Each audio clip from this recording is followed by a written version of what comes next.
আসসালামু আলাইকুম। আজকে আমরা একটি ভেষজ গুণসম্পন্ন উদ্ভিদের জীববৈজ্ঞানিক কিছু বৈশিষ্ট্য এবং এর ঔষধি গুণগুলা জানব। আমরা ভিডিও চিত্রে যে একটি গাছের যে ছবি দেখতে পাচ্ছি, এটি একটি হচ্ছে উলট কম্বল গাছের ভিডিও।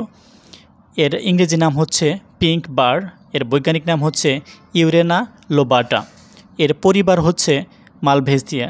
এর বৈশিষ্ট্যগুলো হচ্ছে পাতা ডিম্বাকার বা হৃৎপিণ্ডাকৃতি, ধার সামান্য খাঁজকাটা, কাণ্ডে সামান্য রোম থাকে, ফুল গোলাপি বেগুনি হয়, বীজে কাঁটা জাতীয় আবরণ থাকে যা পশুর গায়ে লেগে ছড়িয়ে পড়ে।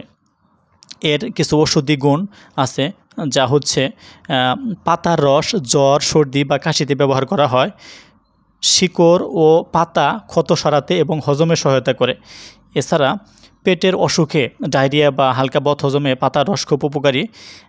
এছাড়া বাত ও পেশির ব্যথায়ও এটি ব্যবহার করা হয়। ধন্যবাদ সবাইকে।